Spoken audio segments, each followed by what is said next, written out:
Magandang umaga ulit mga idol. So, andito na naman ako mga idol na nagbabalik. Mayroon na naman ako ipakitang video mga idol na kung saan isang PDP laban na tumatakbo bilang senador ang nabigyan ng show cause order. Alam nyo ba kung saan galing mga idol yung show cause order mga idol? At kung sino yung nagbigay nun mga idol?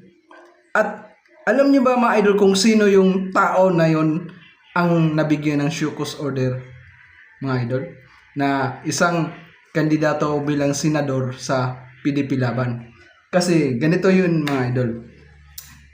Kung naaalala nyo mga idol, nung inaresto si former Digong Duterte mga idol ng taga Interpol dahil sa kaso niya sa ICC or International Criminal Court mga idol.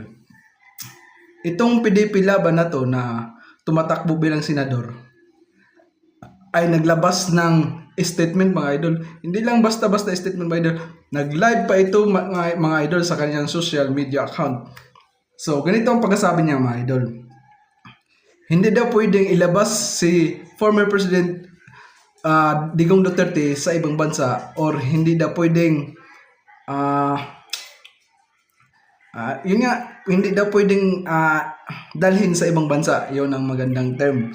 Dahil mga idol, mayroon daw, naglabas daw ang Supreme Court mga idol yung tinukoy niya ha, para mapigilan daw yung pagdala ni former President Digong Duterte doon sa ibang bansa. Naglabas daw ang Supreme Court ng TRO, sabi ng tao na yon na si Attorney, pangalanan ko na mga idol si Attorney Lambino mga idol. Naglabas daw ng TRO yung Supreme Court para pigilan yung pagdala ni, hindi na pwede dalhin si former President Digong Duterte sa ibang bansa.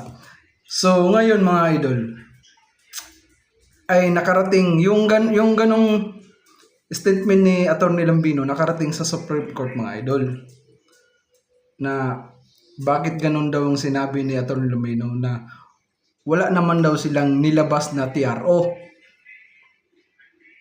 Wala. Mismo ang taga Supreme Court mga idol ang nagsabi na wala silang nilabas na TRO. Bakit daw nasabi ni?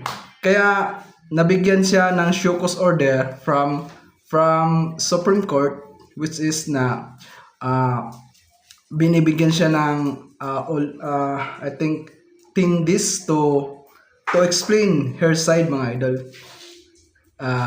Kung ano yung pwede niya i-ebidensya, dahil alam naman natin na yung sinabi ni Attorney Lambino ay isang fake news ayon sa sinabi ng Supreme Court na tagapagsalita ng Supreme Court mga idol. So narito po ang video mga idol. So correct me if I'm wrong. Welcome po kayo sa akin mag-suggest. Tatanggapin ko po yung mga suggestion nyo kung ako'y mali. Narito po yung video mga idol. Panoorin po natin yung mismong taga Supreme Court mga idol ang nagsalita tungkol doon sa pahayag ni Attorney Lambino na tumatakbo bilang senador sa ilalim ng PDP laban mga idol, na ang sinabi ng Supreme Court ay isang fake news. Narito po mga idol.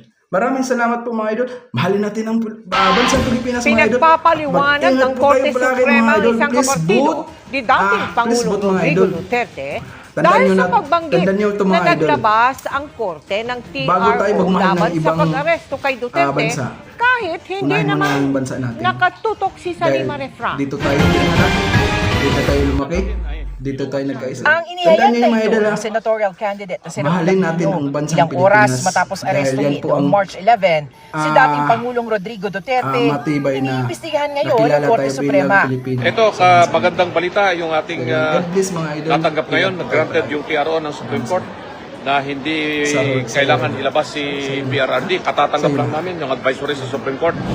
Wala talagang inilabas na TRO ang Korte Suprema laban sa pag-aresto kay Duterte.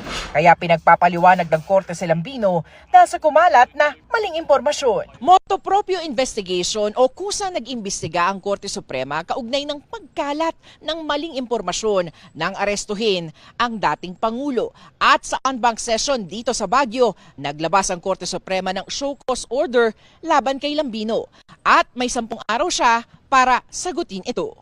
The Supreme Court en banc during its session on April 2, 2025, ordered Attorney Raul Lambino to show cause why he should not face administrative sanctions for spreading false information. Attorney Lambino falsely claimed that the Supreme Court had issued a TRO against the arrest of former President Rodrigo Roa Duterte. This misinformation caused public confusion and misled the people about the Supreme Court's actions.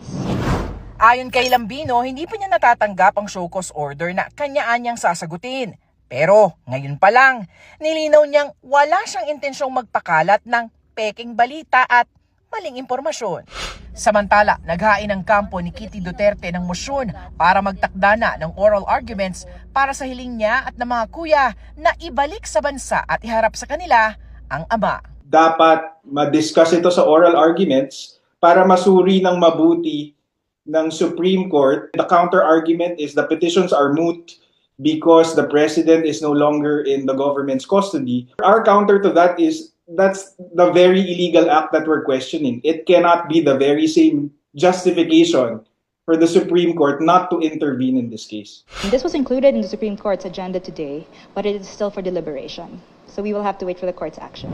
Para sa GMA Integrated News, Sanima Refra, nakatutok 24 oras.